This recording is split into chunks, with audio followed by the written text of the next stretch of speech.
Well, I got a new set of releases in for the month, and I thought, show them to you, see what you think. I like the new packaging we have. This one is Lady in Waiting. Jackie Kendall, national bestseller for us. We've sold over 1 million copies of that book over the last 10 years. Well, if I was a kid, I don't think I'd be very excited about the cover. What's wrong with the cover? It's geared toward, grade school. Well, Age if I was girls. a grade school kid, I probably wouldn't be excited about it. We haven't. When's the last time you were in grade school? Like 100 years ago? A million years ago. See, they just hit people in the head with sticks back then. This is. We'll see what everybody else thinks of this cover. Because this book has the original text of the best-selling book, Lady in Waiting, but it also has a Discover Yourself, Getting to Know Yourself Better quizzes, with probing and thought-provoking questions. Probing and thought-provoking questions. Yeah.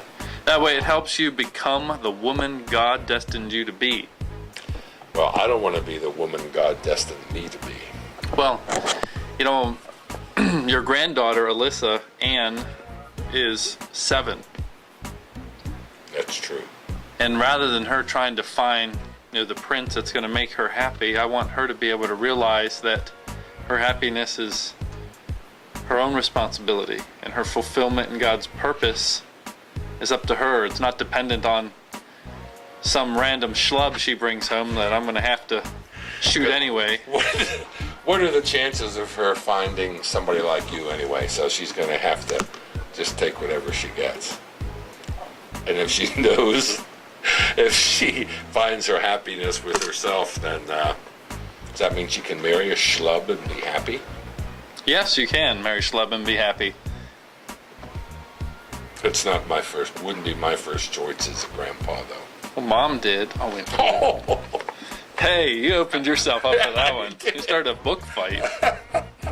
Okay, next. Anyway, Lady in Waiting. Good book. Loved it. Really did. Good job, Jackie.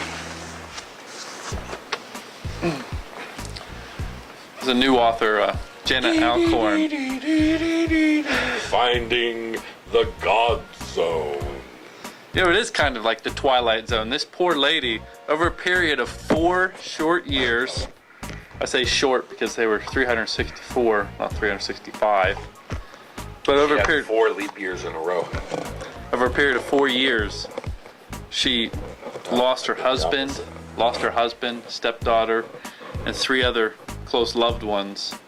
Wow. And so, her whole world was shattered. And she wrote this book because she believes any one of us at any time could be facing a death of, our own impending death, or death of a loved one, financial ruin, health problems, other challenges, unemployment. And this book provides hope in the midst of that chaos. Real life stories of lost expectation and hope restored. This is a good book. I like what she says, that hope is the Velcro of faith. That's pretty awesome. It's an easy read, too. It's got places for journaling and such. And it's a really warm book. Great book. There's a new term in her, in the author bio, it says she's a humanitarian, author, strategist. But here's a term I don't think I've ever heard before. Biblical motivator. Wow. Could you define biblical motivator? Hit somebody over the head with the Bible. That's not the Bible. No. Yeah, but which translation? Oh, jeez. Which would be the most motivational? Yeah, really? Probably the biggest Bible you can find. Yeah, the biggest. It needs to be a big one over there. right. It needs to be a. Hand me that Bible over there, could you? Needs to be a full study Bible, right? Yes, and one that has a wood cover on it. Like if this, oh my goodness. So that's the best one for biblical motivation. Yes, because that hurts to pound somebody over the head with. Don't pull a Bible. muscle. I tell you what, I know. All right. But no, that's not what a biblical motivator is. It's what a religious motivator is. But we're not talking about religious motivators. Okay, we need to get another book. I can find one here somewhere.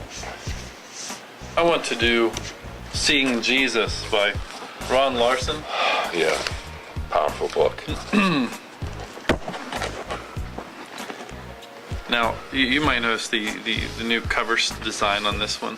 Picture of Jesus on the front cover. It's kind of pretty. But Ron Larson, he's the pastor of the River Church in Kansas, Missouri.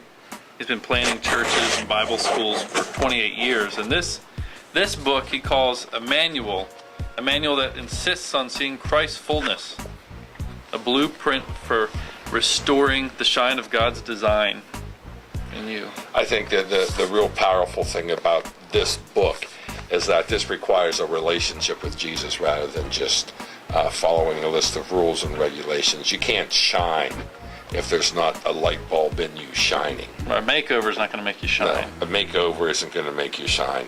But having Jesus inside of you shining out is what makes you shine.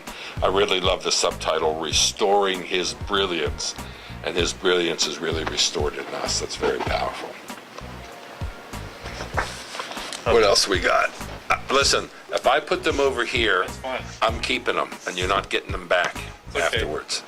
I have your billing address. I like this one. Feel that silky cover. Yeah, it is. New It's kind very of paper. silky. I feel very silked. This book is called The Ultimate Road Trip, 12 Journeys That Shape Your Future. The Ultimate Road Trip, talking about a navigational tool. Takes you through life's challenges. The journey, being able to celebrate your journey rather than just your destination. You say becoming a Christian, so many Christians just wait around waiting to go to heaven. That's true. Or you could do something. Like drop the book. You didn't watch the season finale of Lost, did you? Oh no, I had mercy on myself and didn't watch it. Well, they're all such good people. They all end up in heaven in the end. Did they really? Yeah. Wow. I can tell you that without giving away the ending to you. Okay. Well, that's good. But So the whole all thing, lost people go to heaven. all lost people go to heaven. Wow. Only if you save the island first. I see. They with the dogs, like all dogs go to heaven. I don't know which part of heaven that is. I don't either. Would that be The dog pound. the foyer? Get it?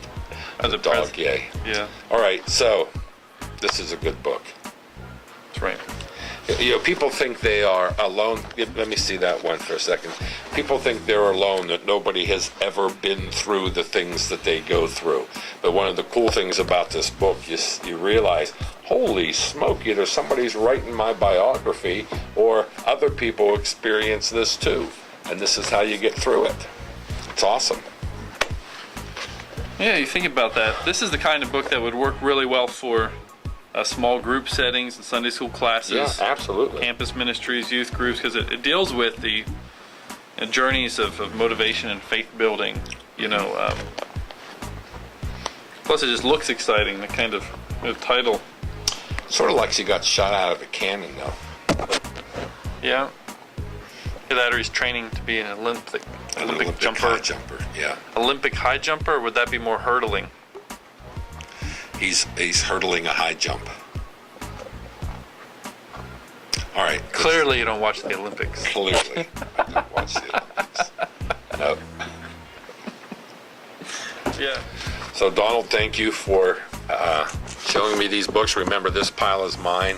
That one you can take back. And my books are now used as a stand for the other books I show off to others. So at least there's something important they're used for.